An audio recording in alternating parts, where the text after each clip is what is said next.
Hello gamers, I hope you're having an awesome day. So I have finally finished my review of Cronos The New Dawn, and it has taken me quite a while to do so because I've been really busy moving these past few weeks. I actually wanted this review out a lot sooner, but better late than never. It took me 21 hours to complete the game, and I tried to do every single thing. I did not use a guide for this playthrough as I don't like to do so on my first run. I like to take my time and fully immerse myself. I am a completionist and I will definitely go back to do New Game Plus. It is absolutely worth playing this game more than once even if you're not a trophy/achievement hunter for multiple reasons. I will keep this review as spoiler free as I can. Let's get into it.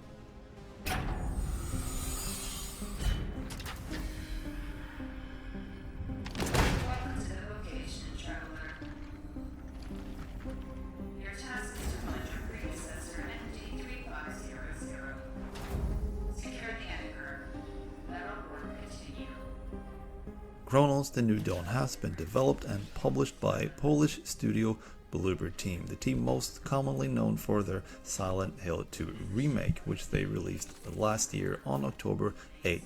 Less than a year later, they come out with a brand new game on September 5th of 2025. Here is my real review of Cronos The New Dawn. But first, if you enjoy the video, please do give it a like. It really helps a lot more than you know. And also, don't forget to subscribe for more real gaming content. Thank you so much for watching. I will start to talk about the game's story, but not too much since I want to keep this as spoiler free as possible. After story, I will jump to gameplay, then graphics and performance, then sound, and lastly, my final verdict. So, in the post-apocalyptic horror game Cronos The New Dawn, players assume the role of a traveler known as ND-3576, working for the mysterious collective who must travel to 1980s Poland to prevent the spread of the Change, a cataclysmic event that transformed humans into monstrous orphans. The traveler extracts essences of vital individuals to save humanity and combat the evolving, merging abominations that threaten to consume both the past and future, all while uncovering the enigmatic origins of the Change. I personally found this story rather original and unique. It is not a predictable one, and it offers some twists. I found the story mysterious and intriguing most of all, and I had a really hard time putting the control down as I wanted to know more. Who are the travelers and what is the collective really? What is the real mission, and are we the good guys or the bad guys? The game is also full of philosophy, which I absolutely adore. It makes you question things, not just about the game, but about life itself. It is nice, but you are wasting time. Wasting? To waste something you barely have. Isn't it something grand? When can you value the time you've been given the most, if not here and now? The gameplay takes heavy inspirations from games such as Dead Space, Resident Evil, and also Silent Hill 2 Remake. You can tell they worked on this and Silent Hill 2 Remake simultaneously in a good way. They managed to make this game more scary than action-oriented, or should I say a perfect blend of the two. I got scared more than once, and I am very hard to scare. The only games that ever got me scared are PT, Resident Evil 7, Outlast, and Silent Hill 2 Remake. Cronos had me creeping up as I walked through its dark corridors, and it had me jumping plenty of times. Yeah, you might have heard that this game is difficult, but I personally didn't struggle with it. I only died 5 times throughout my playthrough, and I think it has to do with a few factors. First of all, and most importantly, I made the right upgrades early on in the game, which helped me out immensely. Second, I figured the game out. And third, I am familiar with these types of games, but even as a casual gamer, you can get through this game, but it is super important that you make the right choices early on. I even made a guide on how to survive it. You can find that right here. It greatly matters how you spend your first cores. So cores are used to upgrade your suit, basically. If you don't spend them right, you could find yourself running out of ammo or just having very limited inventory slots. You should absolutely upgrade inventory slots before anything else. And when you find energy, which is used for upgrading your weapons with, you should spend them on upgrading charge speed of your weapon and damage after. Pretty much every weapon can be charged, and that should be used 95% of all your shots fired, in my opinion. Only use a quick shot if you absolutely don't have the time and find yourself in a pickle. The shotgun is a perfect choice for this. I think this is why Cronos The New Dawn is so underrated by critics. I think a lot of reviewers were struggling to figure the game out, and if you don't figure the game out sooner, and if you make poor upgrading decisions early on, it could mean you get stuck hours into the game and can't survive and carry on. You might have to start a new game. So the game can definitely be punishing, but as long as you're smart of how you upgrade ND 3576, you needn't worry. Enemies in this game are pretty unique, as the live enemies can merge with the dead and become bigger and stronger and pack more armor. So you have to find their weak spots if they merge with several fallen enemies. If you burn the bodies, however, they can't be merged with. You have very limited fire ammo, so you can't just burn every dead enemy, so you really have to pick and choose when it could be useful to burn them. The enemy AI is pretty brutal and they will attack you simultaneously. I never experienced enemies to be bugging, so overall, great AI. There are also puzzles in the game, like saves that need cracking. Yes, manually cracking, as in you have to find the code yourself and type it in yourself. And there are fuses to be found to open certain doors. Some are main doors and some are side doors. There are locked doors to find keys for, and also chain doors that you can open once you have found the bolt cutters, Resident Evil style. And I suggest always carrying the bolt cutters with you, as there are many chain doors throughout the game, and there's always something very valuable behind these doors, whether it be loot or opening a side path to something even bigger. Are you lost, friend? There are plenty of cats in the game, and you can really tell that Bloober Team, they love cats. Our little famished, fluffy friends. Hard to say. They just come, then they leave. That's their nature, and there's no point in fighting it. You really want to find all the 10 cats that are scattered throughout the world, as they drop highly valuable items. Mostly they drop cores that you use to upgrade your suit with, or they can drop a key which unlocks a door that grants you a new awesome weapon. There are plenty of side paths, and you don't always know which is the main path or the side path. You can almost always backtrack, and if not, it's pretty obvious to figure out whether backtracking is possible, like if you are to enter a new area. The game kind of leaves the player lost because there's no map. You can only see where your objective is with a marker, but you have to pave your own way there. Exploring is really worth doing, as it's gonna make your survival much easier and the experience a lot more fun.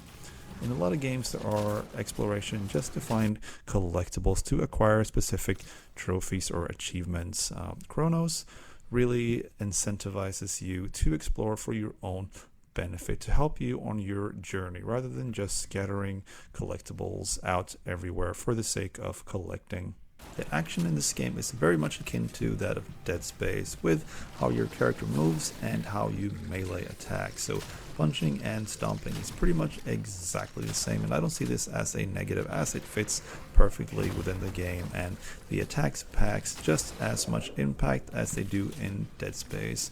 It feels very heavy, from the melee attacks to all the weapons, and there are a total of 7 weapons in the game, and they all feel unique and have their own speciality. I recommend honing in on only 2 weapons in the first run, max 3. You want to spend most of your weapon upgrades on 2 weapons as energy is limited, and you definitely want to max out some stats like charge speed and damage. It's much better to have 2 weapons almost maxed out rather than having a few upgrades on every weapon. Besides, you shouldn't carry more than 2 weapons with you at once anyway. You need space for the bolt cutter, health items, and ammo. And you want to have a few slots free so you can pick up cores, keys, or fuses. And you don't want to run back and forth to access the storage in this safe room. It's gonna give you a real headache in the long run. And just like in Dead Space, there are also gravity boots to be found that gives you the ability to traverse through certain sections of the game. And when you find these gravity pads, you can use the gravity jump between these pads. This is a really cool feature that I really enjoyed, though the zero gravity isn't really explained in the game. But nonetheless, I found it to be a lot of fun, so it never really bothered me. There are also secrets to be found during these sections of the game, so the game offers quite a bit of freedom in terms of exploration. There's another really cool feature, and that is that you can restore parts of the world, restore structures so that you can make your way forth, and this acts like a little puzzle on its own where you have to find specific points and find the right angles to restore these structures throughout the environment. And speaking of the environment, there is a lot of variation as this game offers many different locations, such as the city areas of the apartments, the tram station, the steelworks, the hospital, and the abbey. The game feels big, very big for a linear game, but these linear areas can be freely explored, and like I previously said, there are always many different paths to be found, and you always don't know if you're following the main path or the side path, and this goes for every location. What I love most about this game is that it doesn't hold the player's hand. You are left to figure out most of it on your own. Cronos: The New Dawn has been developed in Unreal Engine 5, so the game looks fantastic, but you might wonder, how is it performing? We have had so many games come out running in UE5 with terrible performance and optimization. So there are 2 graphics modes on console, except for Xbox Series S that is locked to a 30 FPS mode. There is performance mode and quality mode for all other consoles. I am not including Nintendo Switch port here. Performance targets 60 and quality targets 30. I played this on the PlayStation 5 Pro and have very few complaints.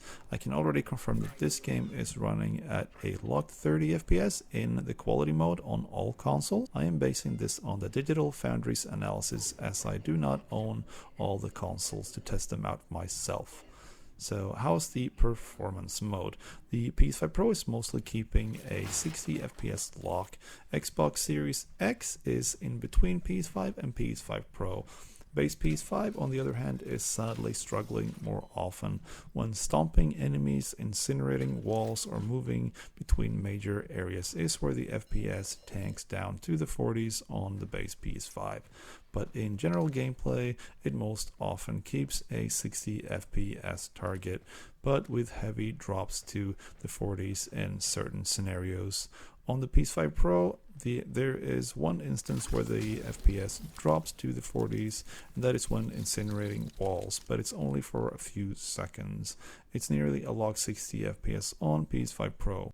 Xbox Series X also experienced drops to the 50s during similar actions such as incinerating walls and traversing between areas. Stuttering can occur when entering big areas on all consoles, but it's so minor and hardly noticeable. Please do note that these numbers are based off of Digital Foundry's analysis with the Day 1 patch, and several patches have come out since then, so chances are the game is performing much better on all consoles during the making of this review. Sadly, there is no specific PS5 Pro enhancement, so no PSSR implementation, but at least for those with a PS5 Pro, they get to enjoy the best possible performance, but perhaps it's for the better that they skipped the Pro support, because look at Silent Hill 2 Remake. The game looks and runs worse on the PS5 Pro compared to the base PS5, and it's still not fixed to this day. Bloober team don't really know how to work with PSR yet, it seems. Let's talk bugs. I only came across one bug throughout my entire run, and that was in the first 10 minutes of the game, and it got me a little worried. So I got stuck close to a wall and I couldn't unstuck myself. I tried for a minute or so I just had to restart from last checkpoint. Mind you, I played the game with the day 1 patch from start to finish, so the game is extremely well polished all around.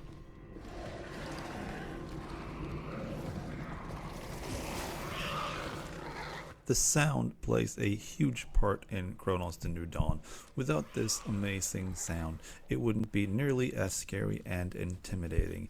Every sound effect lands, from the weapons, the sound of each melee hit and stomp, your own footsteps, the creeping sounds of the orphans, and the eerie music. Some of the music gave me heavy vibes from the hit series Stranger Things.